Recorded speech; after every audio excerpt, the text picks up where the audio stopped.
Hello, welcome along, Nigel with the Nigel's Modelling Bench, and this is now pack 17 of the Hachette Lancaster Bomber B.III, and thank you for tuning in.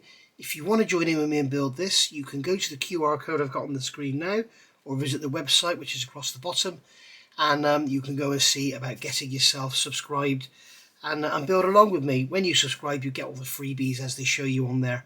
And with this batch of part, we've got 15, 16, 17, 18, and this little batch comes with this 144th scale little die-cast Lancaster model. You can see it's AJG, and we've got the Dambuster bomb on the bottom there.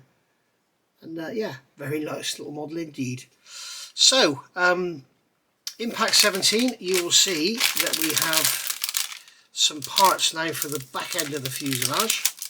So we can get these parts out of here. First of all, as per usual, we'll have a look at the magazine and see what they've given us in there. These magazines really are good. They have some pictures in that I have never seen before. They're very nice indeed.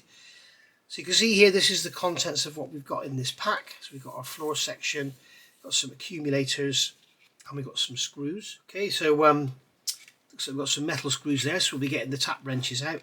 And we've got a toilet there as well. So there's our build sequence all going together. And they're going to end up with this great big long fuselage. So DV-302, Harry. DV-302 was 101 Squadron Lancaster that flew a staggering 121 missions during the war. Harry survived and was retired in 1947, blimey. Never heard of that one before. Was a Lancaster Mark 1. One of 3,544 of this model produced during the war. It was assigned to 101 Squadron in November 43. The squadron part of number 1 group was one of the RAF's most venerable combat units. So there you are, she's looking lovely there. You can see there the upper turret with a happy gunner there, or whatever he is. And you can see showing the ABC aerials designed for jamming German night fighter transmissions. See the antenna there on the top. Did you know a typical tour of operations for a Lancaster bomber crew was between 25 and 30 missions? 35 missions, 30 was the average. The number not only depended on the preference of the squadron commander, but also on the desire of a few crews to notch up greater tallies on the fuselage of their bombers. Yet the exhaustion of flying combat missions meant that such a gung-ho spirit was naturally limited. In fact, if a particular crew had been through especially harrowing operations, the squadron commander might actually allow them to complete their tour short of the required number. There you go. Oh, now we're getting interested. We've got the tall boy now. So we've got the tall boy bomb. There she is, sat next to, was that POS? Or was yeah, I think that's POS there. She's in Hendon now. There we are. You can see the tall boy bomb there. Some information about it. Very interesting subject to read about that one. So I should be having a read of that. Right, so pack 17. First thing we're going to do, as usual, check our parts. So I know this is getting a bit repetitive, guys, but it's what you have to do. Because if you've got missing parts, you can get in touch with Hachette and they will send you replacements.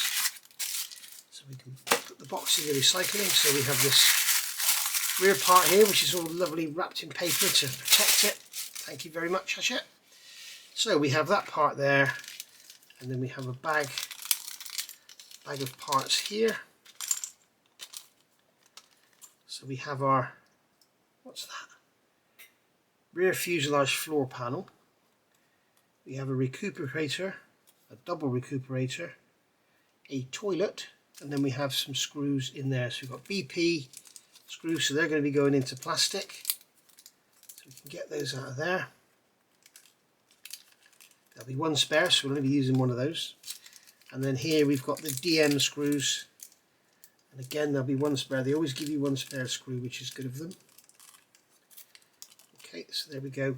So now normally here they tell you what the thread is on the screw, but they're not. So I'm going to have to measure them.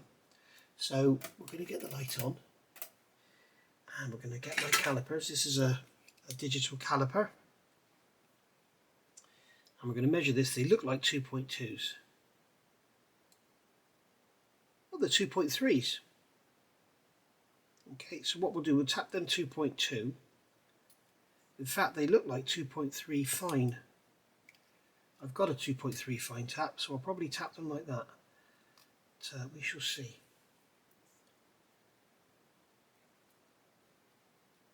Yeah, they're definitely 2.3. So, and they look to be very fine as well. So we'll have a look at that in a minute. So let's have a look through the instructions. Now I'm going to repeat myself again. I keep repeating this, and I will do for these first few parts.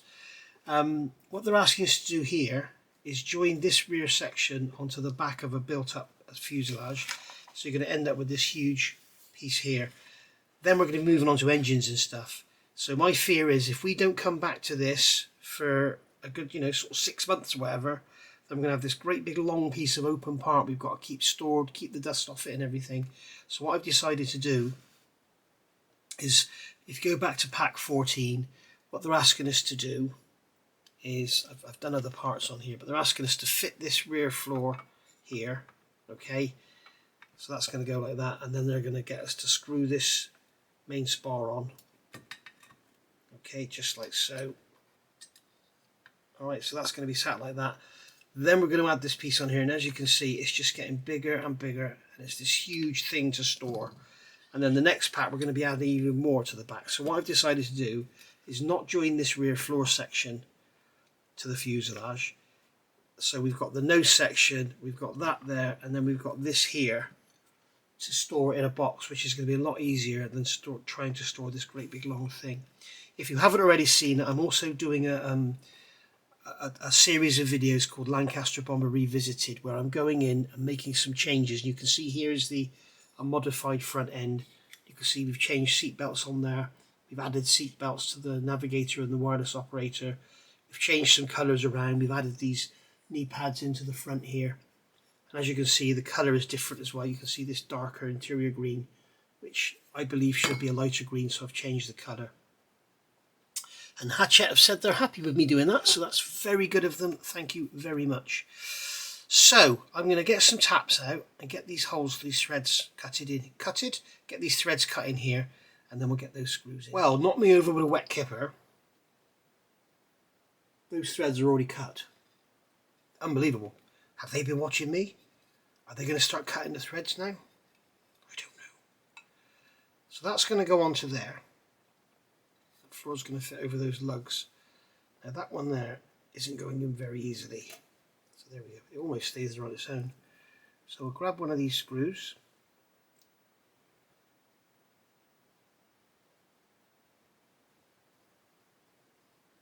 I'll thread that into there.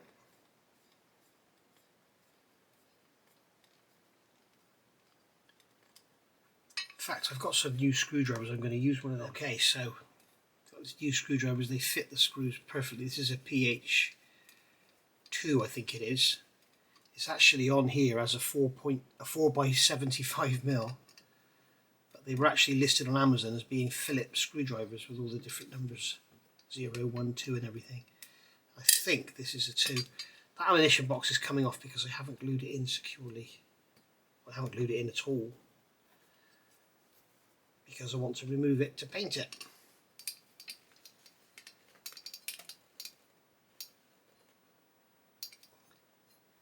That's very weird. They've cut those threads, but it's like,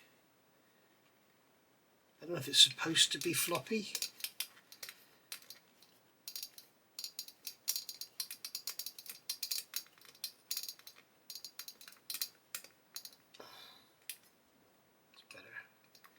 This is where you need a really good screwdriver, because otherwise, guys, you're going to be slipping all over the place and you're going to destroy the screw and possibly your screwdriver as well.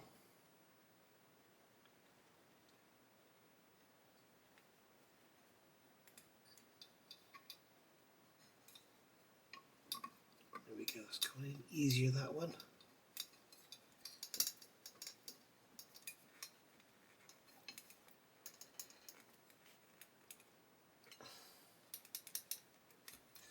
There we go, so that's the back end of our fuselage together there. And then what they're asking us to do here is to fit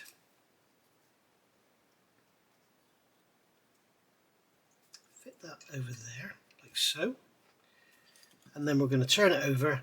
Now you see, this is where it becomes you can imagine if you had this great big front turning the whole thing over, those antennae you've put on the nose in the first steps of the build, they're going to be getting broken off. This is what I'm saying. With this like this, you see I can pick it up, easily turn it over. I'm not going to damage anything. I can easily put that screw in there. Job done. And then we've got these recuperators. So we've got the single one here going in the starboard side. So that's just going to slot into there like that. They're going to need to be glued. And then that one's going to go into there like that. Again, they'll be glued, but I'm not gluing them because I'm going to take it all apart again and paint it all in my revisited videos. And then finally we're going to fit the toilet. So the toilet is just going to go in here. We've got a D-shaped hole in there. We've got a D-shaped pin on there. We've got tap threads in here as well. This is unbelievable. That's just going to go like that. So there we are, guys. That is, was that pack 17? Yeah, that was pack 17. So there we go. So if you actually have followed the instructions, you will end up with something like, well, not something like, you will end up with this. Okay, you'll have that great big beautiful model on your bench, and that is getting very, very large indeed. In fact, this is, it's nearly 600 meters long, so nearly 2 feet long. So you can see storing that's going to be a nightmare. That's why I've kept it all separate. So thank you for watching. I will see you all soon. Don't forget to go and have a look at my revisited builds. I think you'll enjoy those. And it just shows that, you know, just changing a few colours, removing some flash and marks and everything, just sort of basically overall making some little improvements, and you can really make this thing pop. Having said that, you can see this is basically as it comes up to step 8 or up to pack 8. You can see it's beautiful. It's very nice indeed. It doesn't need all the additional work I'm doing, but if you want to go and do that, then you can. Okay, so thank you for watching. I'll see you all very soon for pack 18. Bye for now.